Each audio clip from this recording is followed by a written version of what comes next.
I created the level in Unreal myself, and then I implemented all of the sounds that I created.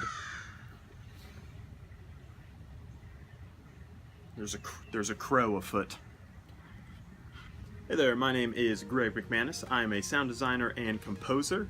I've created this short little demo here just to showcase some locational atmosphere noises, footstep switching, general sound design quality, among just a few other aspects of sound design as well. I created the level in Unreal, implemented the sounds with Wwise using Unreal blueprints.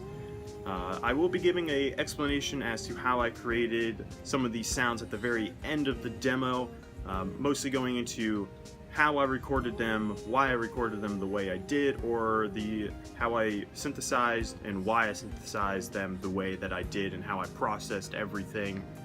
So if you are interested in the more in-depth side of things, please stick around till after the demo where I'll be going over some of those aspects of the sound design demo. But my name is Greg McManus. I hope that you enjoy this little sound design demo, and thank you for watching.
Hey, hope you enjoyed that demo.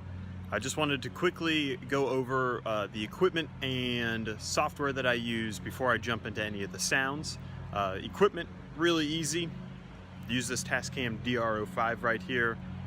Super nice, I really like it actually. But then I also used Unreal, Wwise.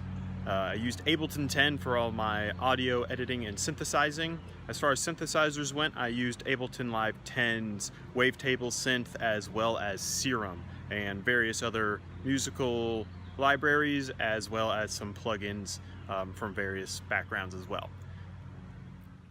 I recorded all of my bird calls right back here in my backyard. I just tossed my microphone into mono and then aimed it as best I could to the individual birds that were chirping in my backyard, and then used Isotope's RX plugins to eliminate a lot of the ambient sounds, and then kind of boosted the volume of the bird calls as well, just to make it a little bit easier to mix them.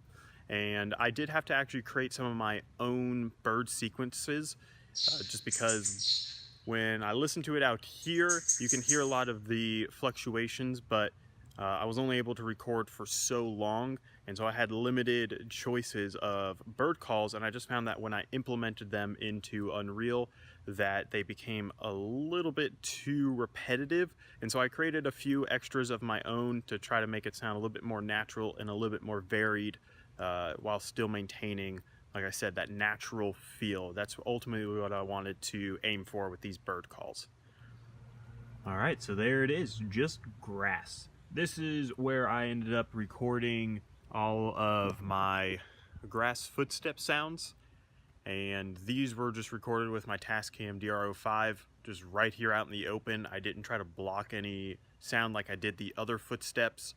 I just took the time to use Isotope's RX plugins to help get rid of any of the ambience around it and kind of bring the sound a little bit closer to the microphone. I did record these very close to the mic actually, just to eliminate that distance, but ultimately RX plugins really came in handy to get rid of the outside noise.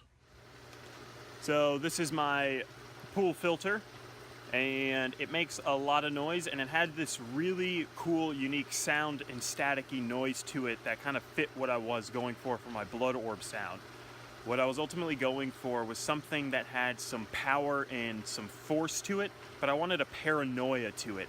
And to me, this sound, when I took out a lot of the low end and just kept the high end crackles and everything, sounded just how I would imagine paranoia sounds like.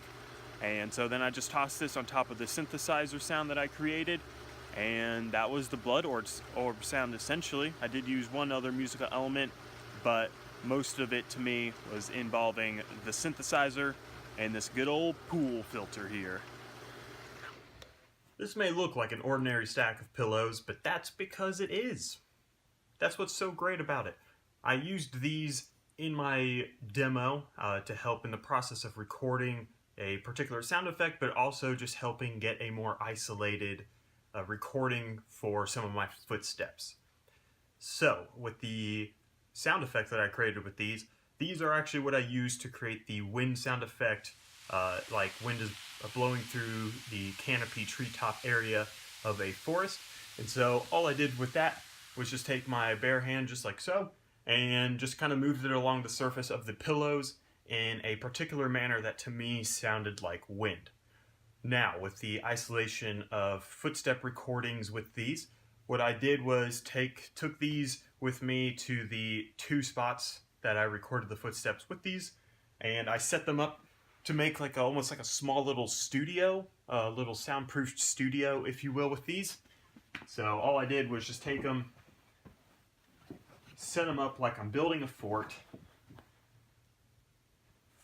Fort McManus, Fort Gregory, place the microphone facing inward into it, and then I would stand between the microphone and the pillows here and would do my footsteps there. And with the footsteps, I did actually think about how our robot mannequin was running and would step accordingly to that, just to make the editing process that much easier. I did have to take some of the attack off of some of the footsteps to make them sound not so harsh and not so apparent when you're running around. Footsteps are a huge part of a game with a character, and you don't want them to be annoying, but they should almost have the emotion behind how the character walks and how the foot falls for this type of character. That's kind of how I tend to think about my footstep sounds. So hopefully that kind of explains some of those footstep sounds you hear, as well as the wind. Alright, so really quick, I just wanted to go over the blood orb sound that I created. I used Ableton Live 10's wavetable synthesizer. I used both oscillators with the synthesizer, and then I did some post-processing effects on it. Bare minimum without any post-processing effects and only one oscillator. This is what the blood orb sounds like.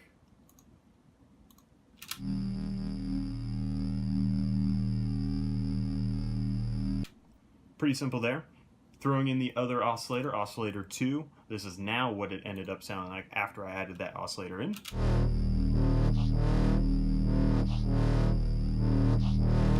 And then finally, after I've used some post-processing, I used Isotopes Trash 2, Waves S1 Imager, 2 Ableton Live 10 standard pedal plugins. They worked great.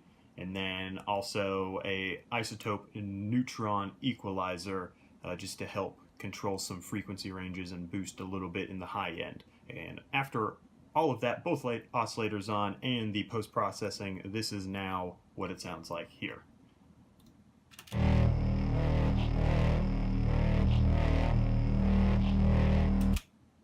Awesome. Hopefully that clears some things up for you. Thanks so much for sticking around to this point. I really appreciate it. If you want any more information, whether it be technical or just digging my brain as far as the mentality that I had when I was creating some of these sounds, please get in touch with me. You can do so at my LinkedIn profile. Just message me directly right on there. You can also email me at gregoryjmcmanus@gmail.com or find me on my website at gregorymcmanus.com. I'd be happy to talk with you. And once again, thank you so much for sticking around to this point, and I hope you enjoyed that demo. My name is Greg McManus. Thank you.